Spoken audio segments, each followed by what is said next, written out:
ओम श्री गणेशाय नमः। श्री शिव महापुराण की कथा। कैलाश संहिता। कर्पूर गौरम करुणावतारम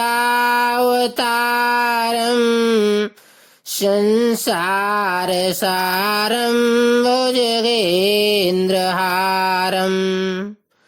सदा वसन्तं हृदयारविन्दं भवं भवानी सहितं नमामि। अथ कैलाश संहिता। ऋषियों का सूत जी से तथा वामदेव जी का स्कंद से प्रश्न, प्रणवार्थ निरूपण के लिए अनुरोध। बोलो शिव शंकर भगवान की जय।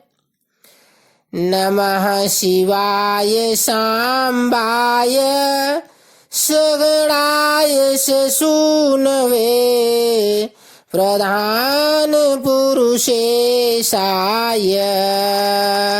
सर्गस्थित्यंत हेतवे। जो प्रधान प्रकृति और पुरुष के नियंता तथा सृष्टि पालन और संहार के कारण हैं, उन पार्वती सहित शिव को उनके पार्षदों और पुत्रों के साथ प्रणाम है। ऋषि बोले, सूत जी, हमने अनेक आख्यानों से युक्त परम मनोहर उमा संहिता सुनी। अब आप शिव तत्व का ज्ञान बढ़ाने वाली कैलाश संहिता का वर्णन कीजिए। व्यास जी ने कहा, पुत्रों, शिव तत्व का प्रतिपादन करने वाली दिव्य कैलाश संहिता का वर्णन करता हूँ, तुम प्रेम पूर्वक सुनो। तुम्हारे प्रति स्नेह होने के कारण ही मैं तुम्हें यह प्रसंग सुना रहा हूँ। इतना कहकर व्यास जी ने काशी में मुनियों के तथा सूत जी के संवाद, व्यास मुनि संवाद, शिव पार्वती संवाद, शिव जी के द्वारा पार्वती के प्रति संन्यास पद्धति, संन्यासाचार, संन्यास मंडल, संन्यास पद्धति नाश, वर्ण पूजन, प्रणवार्थ पद्धति आदि प्रसंगों का वर्णन करके पुनः ऋषि गण तथा सूत जी के मिलन एवं संवाद की अवतारणा करते हुए सूत जी के प्रति ऋषियों के प्रश्न का यूं वर्णन किया। ऋषि बोले, महाभाग सूत जी, आप हमारे श्रेष्ठ गुरु हैं, अतः यदि आपका हम पर अनुग्रह हो तो हम आपसे एक प्रश्न पूछते हैं। श्रद्धालु शिष्यों पर आप जैसे गुरुजन सदा स्नेह रखते हैं, इस बात को आपने इस समय हमें प्रत्यक्ष दिखा दिया। मुने, बिरजा होम के पहले आपने जो वामदेव का मत सूचित किया था, उसे हमने विस्तार पूर्वक नहीं सुना। अब हम बड़े आदर और श्रद्धा के साथ उसे सुनना चाहते हैं। कृपा सिंधो, आप प्रसन्नता पूर्वक उसका वर्णन करें। ऋषियों की यह बात सुनकर सूत जी के शरीर में रोमांच हो आया। उन्होंने गुरु के भी परम उत्कृष्ट गुरु महादेव जी को, त्रिभुवन जननी महादेवी उमा को तथा गुरु व्यास को भी भक्ति पूर्वक नमस्कार करके मुनियों को आह्लादित करते हुए गंभीर वाणी में इस प्रकार कहा। सूत जी बोले, मुनियों, तुम्हारा कल्याण हो, तुम सब लोग सदा सुखी रहो। महाभाग महात्माओं, तुम भगवान शिव के भक्त तथा दृढ़ता पूर्वक व्रत का पालन करने वाले हो। यह निश्चित रूप से जानकर ही मैं तुम लोगों के समक्ष इस विषय का प्रसन्नता पूर्वक वर्णन करता हूँ, ध्यान देकर सुनिए। पूर्व काल के रथंतर कल्प में महामुनि वामदेव माता के गर्भ से बाहर निकलते ही शिव तत्व के ज्ञाताओं में सर्वश्रेष्ठ माने जाने लगे। वे वेदों, आगमों, पुराणों तथा अन्य सब शास्त्रों के भी तात्विक अर्थ को जानने वाले थे। देवता, असुर तथा मनुष्य आदि जीवों के जन्म कर्मों का उन्हें भली भांति ज्ञान था। उनका संपूर्ण अंग भस्म लगाने से उज्जवल दिखाई देता था। उनके मस्तक पर जटाओं का समूह शोभा देता था। वे किसी के आश्रित नहीं थे। उनके मन में किसी वस्तु की इच्छा नहीं थी। वे शीत, उष्ण आदि द्वंद्वों से परे तथा अहंकार शून्य थे। वे दिगंबर महाज्ञानी महात्मा दूसरे महेश्वर के समान जान पड़ते थे। उन्हीं के जैसे स्वभाव वाले बड़े बड़े मुनि शिष्य होकर उन्हें घेरे रहते थे। वे अपने चरणों के स्पर्श जनित पुण्य से इस पृथ्वी को पवित्र करते हुए सब ओर विचरते और अपने चित्त को निरंतर परम धाम स्वरूप पर ब्रह्म परमात्मा में लगाए रहते थे। इस तरह घूमते हुए वामदेव जी ने मेरु के दक्षिण शिखर कुमार श्रृंग में प्रसन्नता पूर्वक प्रवेश किया, जहाँ मयूर वाहन शिव कुमार ज्ञानमय शक्ति धारण करने वाले समस्त असुरों के नाशक और सर्वदेव वंदित भगवान स्कंद रहते थे। उनके साथ उनकी शक्तिभूता गजावल्ली भी थी। वहीं स्कंदसर के नाम से प्रसिद्ध एक सरोवर था, जो समुद्र के समान अगाध एवं विशाल दिखाई देता था। उसका जल ठंडा और स्वादिष्ट था। वह सरोवर स्वच्छ, अगाध एवं बहुत जलराशि से पूर्ण था। उसमें संपूर्ण आश्चर्यजनक गुण विद्यमान थे। वह जलाशय स्कंद स्वामी के समीप ही था। महामुनि वामदेव ने शिष्यों के साथ उसमें स्नान करके शिखर पर बैठे हुए मुनि वृंद सेवित कुमार का दर्शन किया। वह उगले हुए सूर्य के समान तेजस्वी थे। मोर उनका श्रेष्ठ वाहन था। उनके 4 भुजाएं थी। सभी अंगों से उदारता सूचित होती थी। मुकुट आदि उनकी शोभा बढ़ा रहे थे। रत्नभूत 2 शक्तियां उनकी उपासना करती थी। उन्होंने अपने 4 हाथों में क्रमशः शक्ति, कुक्कुट, वर और अभय धारण कर रखे थे। स्कंद का दर्शन और पूजन करके उन मुनीश्वर ने बड़ी भक्ति से उनका स्तवन आरंभ किया।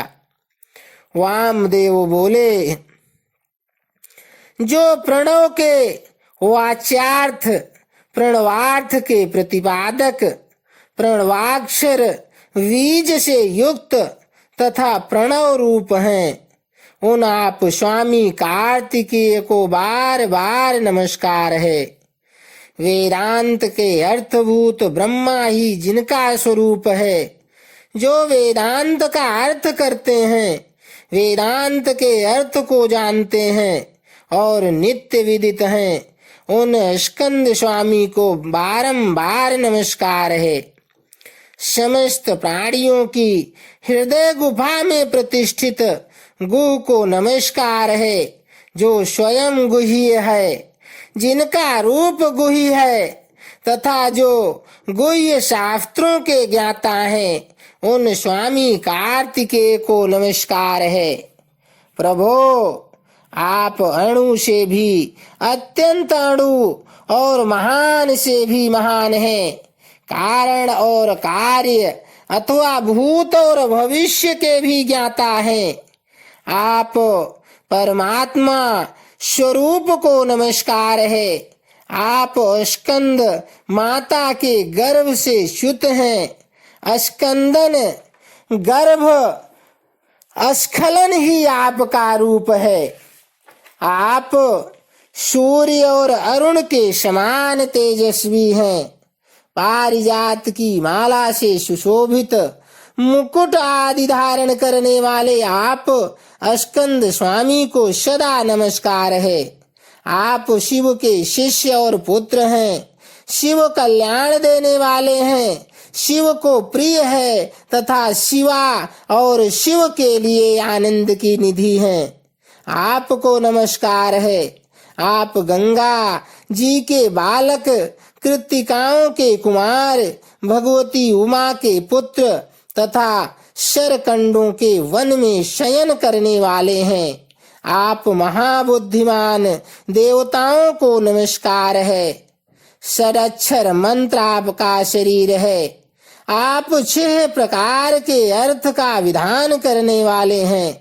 आपका रूप 6 मार्गों से परे है। आप षडानन को बारंबार नमस्कार है। द्वादशात्मन आपके 12 विशाल नेत्र और 12 उठी हुई भुजाएं हैं। उन भुजाओं में आप 12 आयुध धारण करते हैं। आपको नमस्कार है। आप चतुर्भुज रूपधारी, शांत तथा चारों भुजाओं में क्रमशः शक्ति, कुक्कुट, वर और अभय धारण करते हैं। आप असुर विदारण देव को नमस्कार है। आपका वक्षः स्थल गजावल्ली के कूचों में लगे हुए कुंकुम से अंकित है। अपने छोटे भाई गणेश जी की आनंदमयी महिमा सुनकर आप मन ही मन आनंदित होते हैं। आपको नमस्कार है। ब्रह्मा आदि देवता, मुनि और किन्नर गणों से गाई जाने वाली गाथा विशेष के द्वारा जिनके पवित्र कीर्ति धाम का चिंतन किया जाता है, उन आप स्कंद को नमस्कार है। देवताओं के निर्मल किरीट को विभूषित करने वाली पुष्पमालाओं से आपके मनोहर चरणार विंदों की पूजा की जाती है। आपको नमस्कार है। जो वामदेव द्वारा वर्णित इस दिव्य स्कंद स्तोत्र का पाठ या श्रवण करता है, वह परम गति को प्राप्त होता है। यह स्तोत्र बुद्धि को बढ़ाने वाला, शिव भक्ति की वृद्धि करने वाला, आयु, आरोग्य तथा धन की प्राप्ति कराने वाला और सदा संपूर्ण अभीष्ट को देने वाला है। वामदेव ने इस प्रकार देव सेनापति भगवान स्कंद की स्तुति करके 3 बार उनकी परिक्रमा की और पृथ्वी पर दंड की भांति गिरकर नतमस्तक हो बारंबार साष्टांग प्रणाम और परिक्रमा करने के अनंतर वह विनीत भाव से उनके पास खड़े हो गए। वामदेव जी के द्वारा किए गए इस परमार्थ पूर्ण स्तोत्र को सुनकर महेश्वर पुत्र भगवान स्कंद बड़े प्रसन्न हुए। उस समय वह महासेन वामदेव जी से बोले, मुने, मैं तुम्हारी की हुई पूजा, स्तुति और भक्ति से तुम पर बहुत प्रसन्न हूँ। तुम्हारा कल्याण हो। आज मैं तुम्हारा कौन सा प्रिय कार्य सिद्ध करूँगा। तुम योगियों में प्रधान, सर्वथा परिपूर्ण और निःस्पृह हो। इस जगत में कोई ऐसी वस्तु नहीं है जिसके लिए तुम जैसे वीतराग महर्षि याचना करें। तथापि धर्म की रक्षा और संपूर्ण जगत पर अनुग्रह करने के लिए तुम जैसे साधु संत भूतल पर विचरते रहते हैं। ब्राह्मण, यदि इस समय मुझसे कुछ सुनना हो तो कहो। मैं लोक पर अनुग्रह करने के लिए उस विषय का वर्णन करूंगा। स्कंद की वह बात सुनकर महामुनि वामदेव ने विनयावतन हो मेघ के समान गंभीर वाणी में कहा, वामदेव बोले, भगवान आप परमेश्वर हैं, अलौकिक और लौकिक सब प्रकार की विभूतियों के दाता हैं, सर्वज्ञ, सर्वकर्ता, संपूर्ण शक्तियों को धारण करने वाले और सबके स्वामी हैं। हम साधारण जीव हैं। आप परमेश्वर के समीप बोलने की शक्ति या बात करने की योग्यता हम में नहीं है, तथापि यह आपका अनुग्रह है कि आप मुझसे बात करते हैं। महाप्राज्ञ, मैं कृतार्थ हूँ। कण मात्र विज्ञान से प्रेरित हो आपके समक्ष अपना प्रश्न रख रहा हूँ। मेरे इस अपराध को आप क्षमा करेंगे। प्रणव सबसे उत्तम मंत्र है। वह साक्षात परमेश्वर का वाचक है। पशुओं, जीवों के पास बंधन को छुड़ाने वाले भगवान पशुपति ही उसके वाच्यार्थ हैं। ओम इतीदम सर्वम, ओंकार ही यह प्रत्यक्ष दिखने वाला समस्त जगत है। यह सनातन श्रुति का नियम है। ओमिति ब्रह्मा, अर्थात ओम यह ब्रह्म है तथा सर्व ह्यो तद ब्रह्मा, यह सब का सब ब्रह्मा ही है, इत्यादि बातें भी श्रुतियों द्वारा कही गई हैं। इस प्रकार मैंने समष्टि तथा व्यष्टि भाव से प्रणवार्थ का श्रवण किया है। तात्पर्य यह है कि समष्टि और व्यष्टि सभी पदार्थ प्रणव के ही अर्थ हैं। प्रणव के द्वारा सबका प्रतिपादन होता है, यह बात मैंने सुन रखी है। महासेन, मुझे कभी आप जैसा गुरु नहीं मिला है, अतः कृपा करके आप प्रणव के अर्थ का प्रतिपादन कीजिए। उपदेश की विधि से तथा सदाचार परंपरा को ध्यान में रखकर आप हमें प्रणवार्थ का उपदेश दें। मुनि के इस प्रकार पूछने पर स्कंद ने प्रणव स्वरूप 48 श्रेष्ठ कलाओं द्वारा लक्षित तथा सदा पार्श्व भाग में उमा को साथ रखने वाले और मुनिवरों से घिरे हुए भगवान सदाशिव को प्रणाम करके उस श्रेय का वर्णन आरंभ किया जिसे श्रुतियों ने भी छिपा रखा है। इति अध्याय 1 से 11। 12वें अध्याय में प्रणव के वाच्यार्थ रूप सदाशिव के स्वरूप का ध्यान, वर्णाश्रम धर्म के पालन का महत्व, ज्ञानमयी पूजा, संन्यास के पूर्वांगभूत नांदी श्राद्ध एवं ब्रह्म यज्ञ आदि का वर्णन। श्री स्कंद ने कहा, महाभाग मुनीश्वर वामदेव, तुम्हें साधुवाद है, क्योंकि तुम भगवान शिव के अत्यंत भक्त हो और शिव तत्व के ज्ञाताओं में सबसे श्रेष्ठ हो। तीनों लोकों में कहीं कोई ऐसी वस्तु नहीं है जो तुम्हें ज्ञात न हो, तथापि तुम लोक पर अनुग्रह करने वाले हो, इसलिए तुम्हारे समक्ष इस विषय का वर्णन करूंगा। इस लोक में जितने जीव हैं वह सब नाना प्रकार के शास्त्रों से मोहित हैं। परमेश्वर की अति विचित्र माया ने उन्हें परमार्थ से वंचित कर दिया है। अतः प्रणव के वाच्यार्थभूत साक्षात महेश्वर को वे नहीं जानते। वह महेश्वर ही सगुण, निर्गुण तथा त्रिदेवों के जनक पर ब्रह्म परमात्मा है। मैं अपना दाहिना हाथ उठाकर तुमसे शपथ पूर्वक कहता हूँ कि यह सत्य है, सत्य है, सत्य है। मैं बारंबार इस सत्य को दोहराता हूँ कि प्रणव के अर्थ साक्षात शिव ही हैं। श्रुतियों, स्मृति शास्त्रों, पुराणों तथा आगमों में प्रधानतया उन्हीं को प्रणव का वाच्यार्थ बताया गया है। जहां से मन सहित वाणी उस परमेश्वर को न पाकर लौट आती है, जिसके आनंद का अनुभव करने वाला पुरुष किसी से डरता नहीं।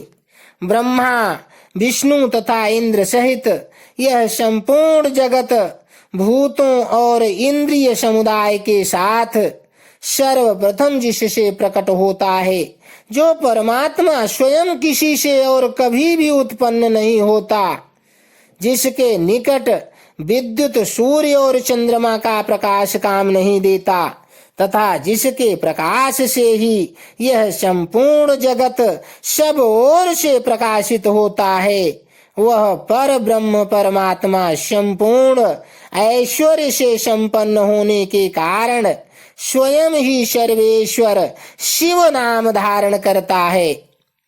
हृदयाकाश के भीतर विराजमान जो भगवान शंभु मुमुक्षु पुरुषों के ध्येय हैं, जो सर्वव्यापी प्रकाशात्मा भास स्वरूप एवं चिन्मय हैं, जिन परम पुरुष की पराशक्ति शिवा भक्ति भाव से सुलभ, मनोहरा, निर्गुण, अपने गुणों से ही निगूढ़ और निष्कल हैं, उन परमेश्वर के 3 रूप हैं, स्थूल, सूक्ष्म और इन दोनों से परे। मुने, मुमुक्षु योगियों को नित्य क्रमशः उनके इन स्वरूपों का ध्यान करना चाहिए। वह शंभु, निष्कल, संपूर्ण देवताओं के सनातन आदिदेव, ज्ञान क्रिया स्वभाव एवं परमात्मा कहे जाते हैं। उन देवादिदेव की साक्षात मूर्ति सदा शिव हैं। ईशानादि 5 मंत्र उनके शरीर हैं। वे महादेव जी 5 कला रूप हैं।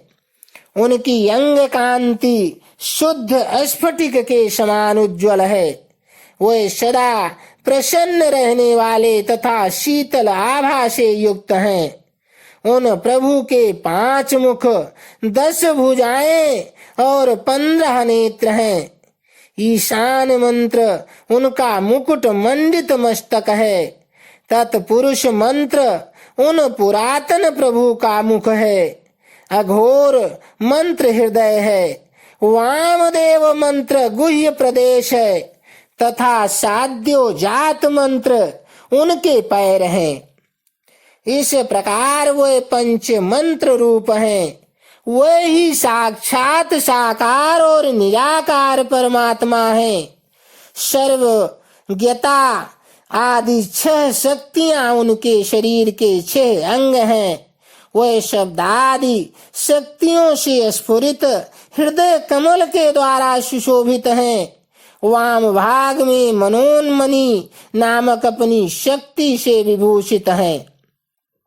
अब मैं मंत्रादि 6 प्रकार के अर्थों को प्रकट करने के लिए जो अर्थोपन्यास की पद्धति है, उसके द्वारा प्रणव के समष्टि और व्यष्टि संबंधी भावार्थ का वर्णन करूंगा।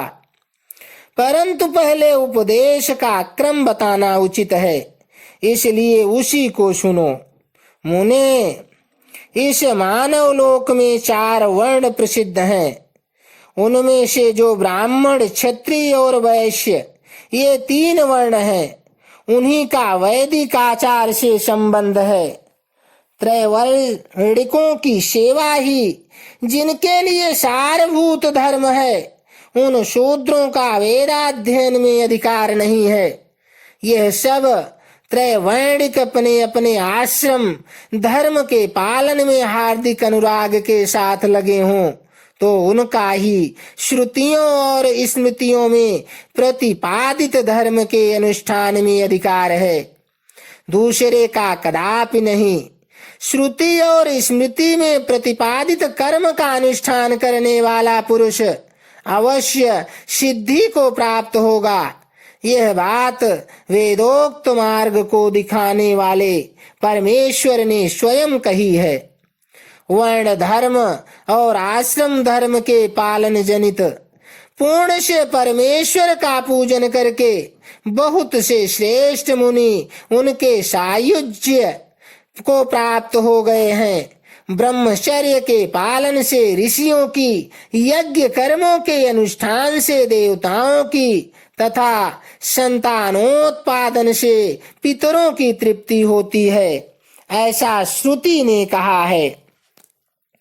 इस प्रकार ऋषि ऋण, देव ऋण तथा पितृ ऋण, इन तीनों से मुक्त हो वानप्रस्थ आश्रम में प्रविष्ट होकर मनुष्य शीत, उष्ण तथा सुख दुखादि द्वंद्वों को सहन करते हुए जितेंद्रिय, तपस्वी और मिताहारी हो यम नियम आदि योग का अभ्यास करे, जिससे बुद्धि निश्चल तथा अत्यंत दृढ़ हो जाए।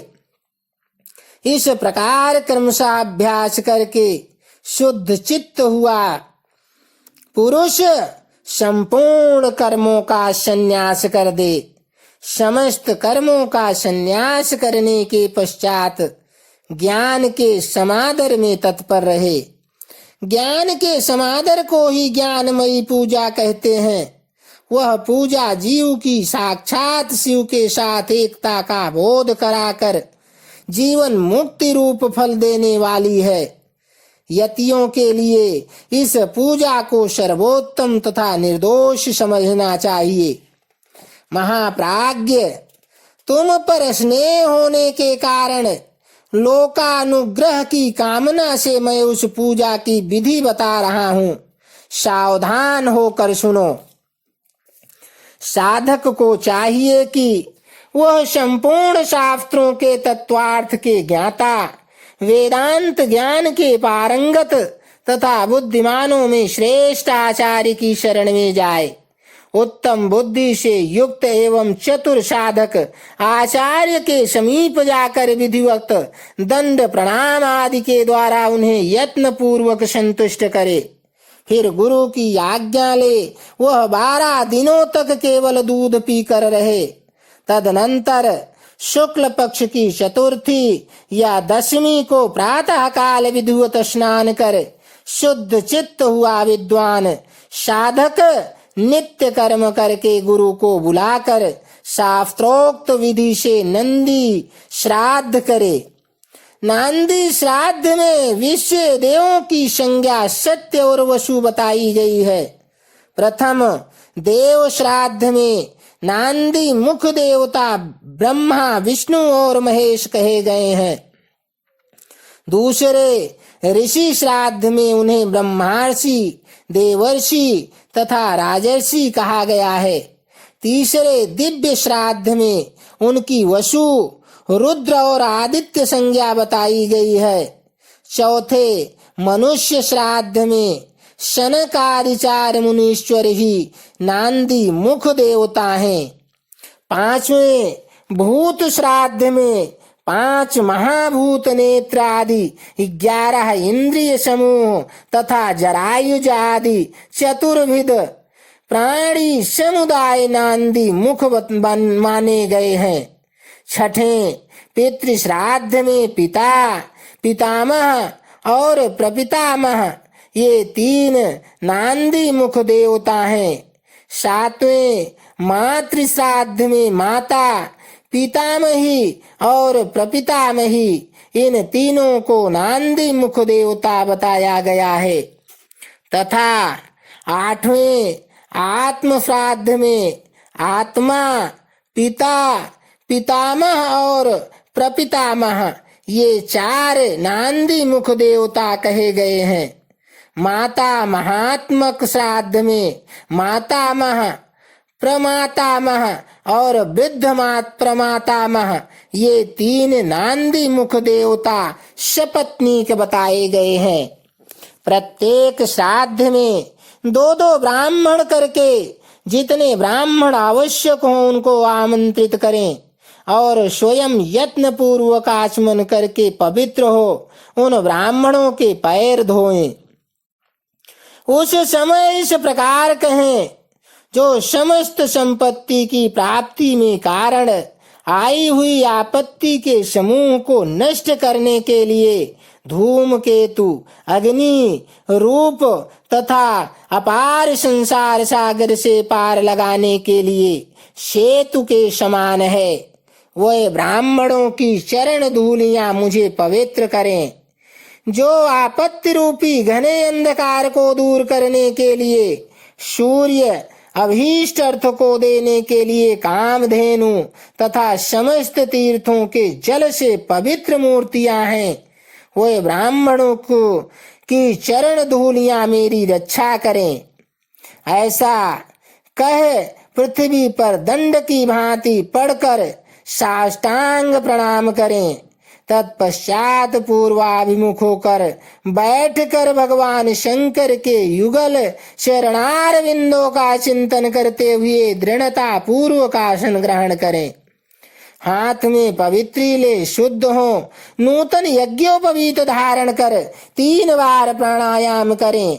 तदनंतर तिथि आदि का स्मरण करके इस तरह संकल्प करें, मेरे संन्यास का अंगभूत जो पहले विश्व देव का पूजन, फिर देवादि अष्टविधि श्राद्ध तथा अंत में माता मह श्राद्ध है, उसे आप लोगों की आज्ञा लेकर मैं पार्वण की विधि से संपन्न करूंगा। ऐसा संकल्प करके आसन के लिए दक्षिण दिशा से आरंभ करके उत्तरोत्तर कुशों का त्याग करें। तत्पश्चात आचमन करके खड़ा हो वर्ण क्रम का आरंभ करें। अपने हाथ में पवित्री धारण करके 2 ब्राह्मणों के हाथों का स्पर्श करते हुए इस प्रकार कहें, विश्वे देवार्थम भवन्तो वृणे भवद भक्त्या नांदी श्राद्धे क्षण प्रसादनीयः। अर्थात हम विश्व देव श्राद्ध के लिए आप दोनों का वरण करते हैं। आप दोनों नांदी श्राद्ध में अपना समय देने की कृपा करें। इतना सभी श्राद्धों के ब्राह्मणों के लिए कहे गए हैं। सर्वत्र ब्राह्मण वर्ण की विधि का यही क्रम है। इस प्रकार वर्ण का कार्य पूरा करके 10 मंडलों का निर्माण करें। उत्तर से आरंभ करके 10 मंडलों का अक्षत से पूजन करके उनमें क्रमशः ब्राह्मणों को स्थापित करें। फिर उनके चरणों पर भी अक्षत आदि चढ़ाएं। तदनंतर संबोधन पूर्वक विश्व देव आदि नामों का उच्चारण करें और कुश, पुष्प, अक्षत एवं जल से इदम वह पाद्यम कहकर पाद्य निवेदन करें। इस प्रकार पाद्य देकर स्वयं भी अपना पैर धो लें और उत्तराभिमुख हो आचमन करके एक एक श्राद्ध के लिए जो 2-2 ब्राह्मण कल्पित हैं उन सब को आसनों पर बिठाएं तथा यह कहें, विश्व देवस्य रूपस्य ब्राह्मणस्य इदमासनम। विश्व देव स्वरूप ब्राह्मण के लिए यह आसन समर्पित है। यह कह कुशासन दे स्वयं भी हाथ में कुश लेकर आसन पर स्थित हो जाए। इसके बाद कहें, अस्मिन् नांदी मुख श्राद्धे विश्व देवार्थे भवद्भक्त्याम क्षणः क्रियताम। इस नांदी मुख श्राद्ध में विश्व देव के लिए आप दोनों क्षण समय प्रदान करें। तदनंतर प्राप्नुताम भवन्तौ, आप दोनों ग्रहण करें, ऐसा कहें। फिर वे दोनों श्रेष्ठ ब्राह्मण इस प्रकार उत्तर दें, प्राप्नुयाओ, हम दोनों ग्रहण करेंगे।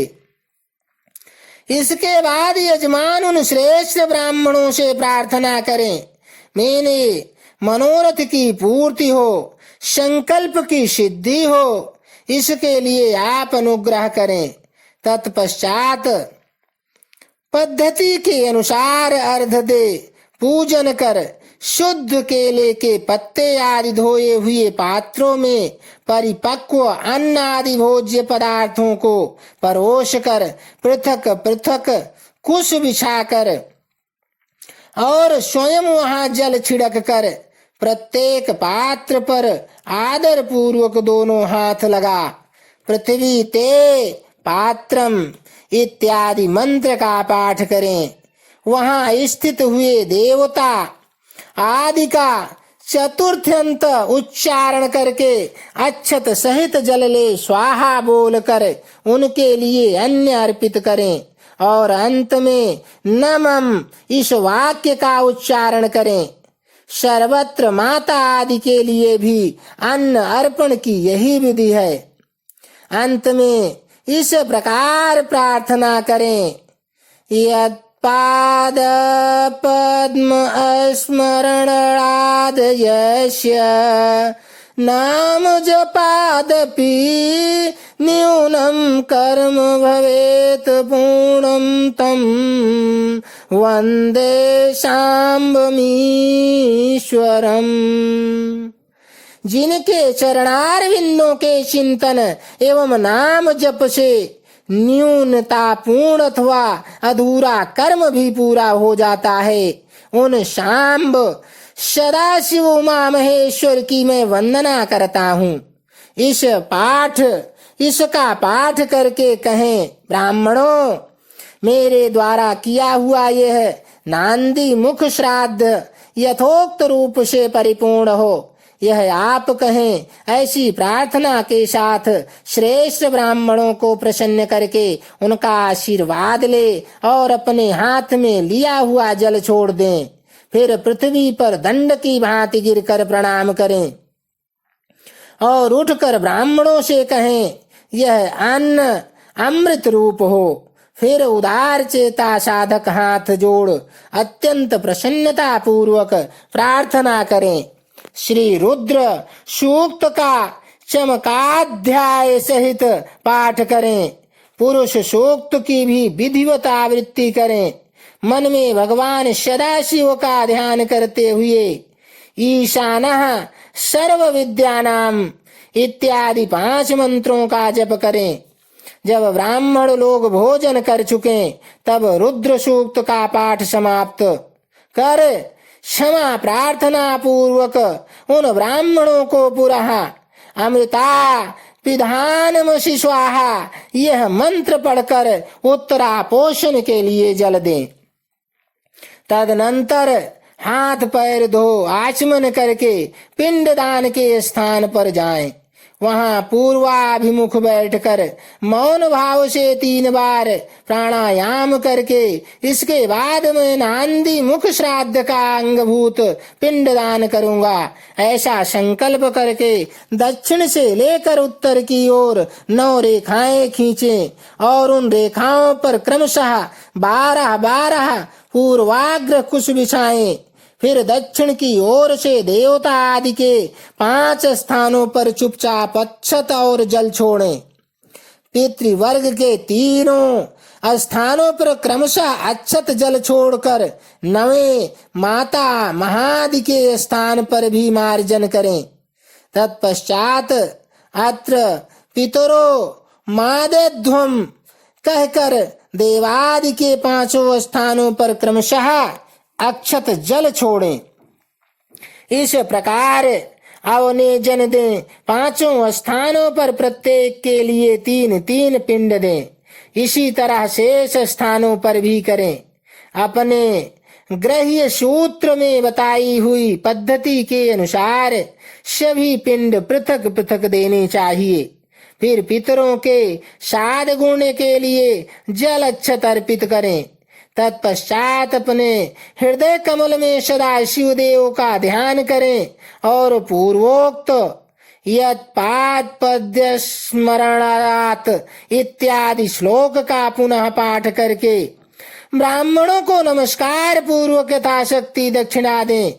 फिर त्रुटियों के लिए क्षमा प्रार्थना करके देवता पितरों का विसर्जन करें। पिंडों का उत्सर्ग करके उन्हें गौओं को खाने के लिए दे दें अथवा जल में डाल दें। तत्पश्चात पुण्याह वाचन करके स्वजनों के साथ भोजन करें। दूसरे दिन प्रातः काल उठकर शुद्ध बुद्धि वाला साधक उपवास पूर्वक व्रत रखे। कांख और उपस्थ के बालों को छोड़कर शेष सभी बाल मुड़वा दें, परंतु शिखा के 7-8 बाल अवश्य बचा लें। फिर स्नान करके धुले हुए वस्त्र पहनकर शुद्ध हो 2 बार आचमन करके मौन हो विधिवत भस्म धारण करें। पुण्याह वाचन करके उससे अपने आप का प्रोक्षण कर बाहर भीतर से शुद्ध हो होम द्रव्य और आचार्य की दक्षिणा के द्रव्य को छोड़कर शेष सभी द्रव्य महेश्वरार्पण बुद्धि से ब्राह्मणों और विशेषतः शिव भक्तों को बांट दें। तदनंतर गुरु रूपधारी शिव के लिए वस्त्र आदि की दक्षिणा दें। पृथ्वी पर दंडवत प्रणाम करके डोरा, कौपीन, वस्त्र तथा दंड आदि जो धोकर पवित्र किए गए हों धारण करें।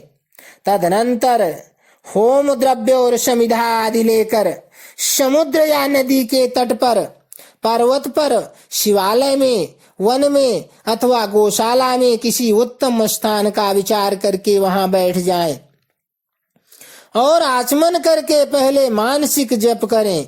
फिर नमो ब्राह्मणे इस मंत्र का 3 बार जप करके अग्निमीले पुरोहितम इस मंत्र का पाठ करके इसके बाद अथ महाव्रतम अग्नि नैवै देवानाम एतस्य समाम्याम ओम इसे त्योर्जे त्वाम वायस्वस्थम अग्न्य आयाहि वीतवे तथा शम्नो देवी रभीष्टे इत्यादि का पाठ करें। तत्पश्चात म या रा सा ता जा भा न ला गा पंच संवत्सरमयम् सम्मानायः समाम्नातः अथ शिक्षां प्रवक्ष्यामि वृद्धिरादैश्च अथाचो धर्म जिज्ञासा अथाचो ब्रह्म जिज्ञासा इन सब का पाठ करें।